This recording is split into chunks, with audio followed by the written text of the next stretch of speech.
In 1984, we moved from a sleepy farming community to a city suburb. I was never good at making friends and actually preferred solitude. A perfect day for me was spent in my room, alone, with my Lego collection. My parents, however, insisted otherwise and were always pushing me to make friends. Being an introverted kid, I could handle one friend, but more than that made me anxious. Not long after we moved, I met this kid at elementary school that just happened to live on the same street as I, just a few houses down. We'll call him Jim to keep things nice and anonymous. For a time, we were pretty much inseparable. We rode bikes, went swimming in his parents' pool, and played duck hunt in Mario Bros practically until our fingers bled. The only thing I had a hard time with was when Jim's parents were around. His mom was a sweet woman who made us snacks and took us to the beach on occasion. His dad, however, was intimidating with a capital I. He was well over 6 feet tall, barrel-chested and muscular, having been a fireman at one point. He didn't smile and had a deep baritone voice that made you pee a little if you raised it in your presence. Unfortunately, that was quite often. Jim's parents were always getting into screaming matches while us kids were in the house. We would huddle up in Jim's room and stay as quiet as we could, afraid that the aggression might swing in our direction if we didn't. To the best of my knowledge, the arguments never got physical, but I was only 8 or 9 years old and probably not the most observant. I avoided Jim's dad at all costs when I was at their house. That didn't necessarily mean he avoided me. I would pass him in the hallway. He would suddenly turn in his booming voice and demand, "What are you doing?" I would flatten myself against the opposite wall and stammer to come up with something. He would grunt and walk away. I was too young to know if he was just trying to get a rise out of me, or if he was genuine psycho. Another time, Jim had a bunch of kids over at his house. We were all hanging out by the pool. Out of nowhere, his stepdad appeared, lifted me off my feet, and hurled me into the pool like I was a feather. I landed at the deep end, which was a problem because I couldn't swim. When my feet didn't touch the bottom, I began to panic and sucking water in. Jim's mom jumped in and pulled me to the edge, then gave her husband a smothering look. I will say one thing for her. In spite of her petite size and kind tone, she would go nose to nose with Jim's dad and give it right back to him. I told my parents about these experiences, but they chalked it up to me being a shy kid that was probably taking things too seriously. They told me to relax and just have fun. From then on, asking Jim if his dad was home became an integral part of entering their house. One winter day, Jim and his little sister and I went out sledding in the backyard. I had just made a run, and upon standing up, realized the zipper of my snowsuit had come off its track. She called down the basement stairs for Jim's dad and explained the situation. From the bowels of the house I heard, "Send him down!" echo up the stairwell. I literally shook as I took each step, even stopping at one point to debate whether I had the nerve to follow through with this. When I reached the bottom, it was dark. The basement was very cluttered, with only a single bulb providing far from adequate illumination. I couldn't see a thing. Then, like something out of a horror movie, Jim's dad came up behind me. He put his hands on my shoulders and turned me around to face him. He bent down on one knee and stared me down, his face only inches from mine. "What's the problem?" he boomed. I gestured with trembling hands to my zipper. "Come here," he commanded. I weaved with him between piles of junk and loaded shelving. We stopped in what must have been his work area, and he grabbed a pair of needle-nose pliers from the bench. He held them up to my face and tapped them together, as if they're going to pinch my nose right off my face. He made pretty quick work of the zipper repair, then bent down in front of me again. He again held up the pliers, opened them, and actually grabbed my nose with them. Not tight enough to hurt me, but right on the threshold between "I'm just kidding" and "I'm going to disfigure you." I stood, petrified. After a moment, he released my nose, made a clicking noise with his mouth, and gave me a wink. He stood and walked away silently. You can bet I ran my ass up the stairs as fast as my little legs would carry me. Again, I told my parents what had happened, and again they assisted. He was a harmless guy that was just trying to scare me. Well, Mom and Dad, he was successful. A year or so later, the school boundaries changed, cutting our street in half. Jim was sent to one school and me to another. We didn't see each other as often. When my family moved to another house across town not long after, I never saw Jim again. Fast forward almost 20 years, I was at my mother's house and we were talking about my younger days. I mentioned the pliers encounter with Jim's dad and laughed at what big deal I'd made of it at the time. My mom's face went from smiling to one of concern. I asked what was wrong. She told me that Jim's dad had been convicted of possession of young child pornography and of child molestation several years ago. Due to the Freedom of Information Act, she was able to pull his mugshot on our computer, complete with a list of offenses. My blood ran cold. I hadn't seen his face since the late 80s. I could still hear his voice as if it had been yesterday. Of course, my mom grilled me about anything inappropriate that may have happened back then. I told her nothing beyond scaring the daylights out of me had occurred, but I couldn't shake the feeling that I had come terribly close to the kind of horrible experience that scars a young child for life. I am a 28-year-old male living in the Deep South. I am now a functional, medicated, and therapy-attending paranoid schizophrenic. However, I wasn't always this way, and this story comes from a time before I even knew what was wrong with me. It was about April 2007 when this happened. I had just come out of a painful divorce, and she had taken all of my friends away from me in the process. I was obviously trying to reach out to anyone I could, but I had severe codependency issues that I didn't know how to address. Anyway, I found myself wandering in the games section at my local Walmart, as I am still a gamer at heart, and I had to see what was available. Things were going alright, and I seemed to be in control of myself. Then he appeared. This poor unsuspecting soul started talking to me about World of Warcraft, which I happened to play. I perked up at this point, thinking I could make a new friend that hadn't been taken from me now. We made casual jokes and talked about new expansions. I can't remember if it had just come out or was coming out soon. At this point, his mother, he was probably about 18 to 20 judging by his appearance, came by and took him to another aisle. He didn't say goodbye, he just walked off, and like that, our conversation was through. Well, in my mind, we had made a connection. We had bonded. In my sick, twisted state, I thought he would appreciate it if we hung out for a while, so I followed him. I made a point to casually stroll down the aisles that he happened to visit and strike up conversations with him about different things. Jokes, I can't remember.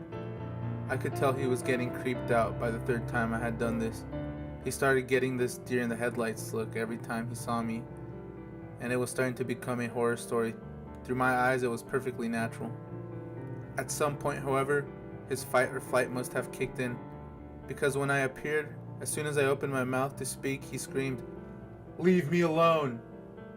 and stormed off, dragging his mother as quickly as he possibly could. This was a wake-up call for me, that I was being severely creepy and also a stalker. I realized that this could very well be the behavior that caused my divorce in the first place. I checked myself into a mental institution soon after, and got the help I needed. I am now significantly better, and my relationships with people have improved greatly. I now have good friends and a living fiance. Not all creepers mean to be creepy. Some of us just need proper psychiatric help. On behalf of all the unknowing and good-intentioned creepers out there, I humbly and sincerely apologize for our behavior. It doesn't make it forgivable, but I hope it does give some context as to what goes on in the mind of a creeper. I was living with my parents and sister in Brisbane, Australia at the time. I was about 19 years old. I remember my dad had just gotten Foxtel. It's cable TV in Australia for those of you that don't know. But only the TV in the lounge could use the cable box. And I really wanted to somehow get the cable in my room without paying $99 or whatever for a new box. So Dad one day went out and bought an AV transmitter / receiver. It was basically a two-piece bit of hardware where you would plug this tiny box into the cable TV in the lounge room and it would transmit a video signal to the receiver connected in the TV in my room. So one Saturday I decided to connect it. My younger sister, which was 16 at the time, was the only other person home, upstairs in her room. My room was downstairs. I opened the box and connected it up. At first I was going back and forth, trying to get the cables right, trying to get the channels right, but no luck, until I finally got something. I remember just sitting there and something started fuzzing in. This is where things started to feel like a horror movie. I remember thinking, oh, here we go, and waiting to see the picture come in clearly. As it started fuzzing in, I remember that this whole time the cable set top box wasn't even on. And that's why it wasn't working the whole time. But then, why was I getting a signal? It seemed to all hit at once. As I realized the box was off, the picture fuzzed in, and I saw a bed. I freaked the fuck out, as at first I thought it was my bed. I had recently seen Saw 2, and remembered the scene where she turns on the TV and it's a camera filming her apartment. That was the first thing I thought of. I sprinted upstairs to my sister. Absolutely terrified, I told her to come down and take a look. She came down when we both realized it wasn't my bed. We didn't know whose bed it was, or how I was getting signal. Obviously it was the AV receiver picking up a camera signal. But we were just so confused as to who or what it was for. Eventually my parents came home.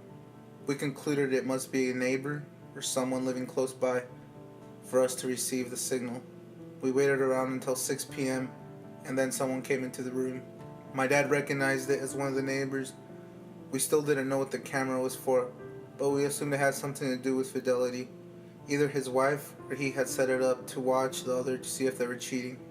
Either this or it was to tape themselves having sex. We entertained the idea that he was a murderer and would film himself murdering people in his room, but that was just to freak each other out. We'd always make jokes about how one night we'll turn it on and it'll just be his face with clown makeup on, staring at the camera and waving. Then him walking out of the bedroom with a knife. This never happened, but what did happen was still pretty creepy. We connected to the signal for over a week, but after a few days, the novelty kinda wore off. We felt a bit weird watching it, and just resigned to the explanation that it was to catch his wife cheating, until one day, we turned it on and realized what we had discovered. Our neighbors were having a bunch of renovations done to their house. During weekdays, they would be out, and there would be workers at their place pretty much all day. It had been like this for over a month. We started watching the feed and saw a man walking into the room. It was a plumber that had been there regularly during the renovations. We didn't think much of it until he started opening drawers. I called out my mom, the only person home at the time, and we started watching it. He started getting the wife's underpants and sniffing them, doing all that creepy shit. At first we were like, oh god, how embarrassing. He's being filmed. Will the neighbors see this somehow? But then what happened next was truly terrifying. He slowly walked over to the camera and looked right down the fucking lens. We were convinced that he knew we were watching him. Mom immediately called Dad. I kept watching. He started fiddling with it and then put it back down. I told Mom that I don't think he knew we were watching. But he's definitely the guy that put the camera there. Dad came home, and by this time the plumber had left. Much to Mom's pleading, Dad had went over to a neighbor's to tell them what we saw. Mom wanted to completely stay out of it and was terrified. When we told the neighbors, they had no idea what we were talking about. They allowed Dad to go up to the room, and what he found was an installed device in the wall that was designed to monitor water usage. The plumber had installed this into the wall, but had fitted a camera behind it in the wall to watch the bed. Immediately, they called the police, who came over and conducted an investigation. For the next week or so, we didn't hear much about it. I spent most of my time telling my friends, showing them pictures, but truthfully, my whole family was scared every night. It was just very creepy thinking that we could have stuff like that hidden in our house. Chances are we didn't, but it was still really scary. After a couple of weeks, my mom was speaking to the wife next door and asked what happened with everything. The wife said the police found out he would at nights come to her street and sit in his car and watch them on his laptop. When Mom told me this, I got the biggest shivers. The reason was because on multiple nights when I had driven home from my girlfriend or walked home drunk after a night out, I remember seeing a station wagon always about 30 meters down the street from our house. It was never during the day, always at night. I'd always walk past it and look at my reflection in the windows, assuming no one was inside. I was always so confused by whose car it was. It still scares me so much that it was just a creepy fucking plumber sitting back in there on his laptop watching a hidden camera stream of my neighbors. Anyways, that's my story. It's all true and still creeps me out to this day, but my friends and I have a good laugh about it.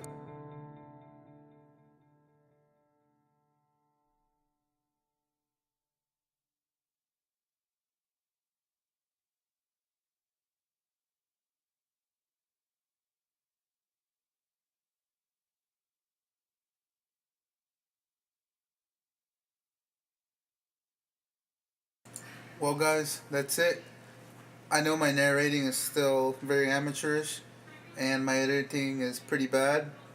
Um, I just had to upload this, or else I probably wouldn't get any content out anytime soon. So please give me as much criticism as you can. Bash my videos, give it a like, give it a thumbs down, subscribe, do what you will. Any criticism, I'll take it seriously, and I will honestly try to use it to make myself better. Thank you for your time. You guys have a great day.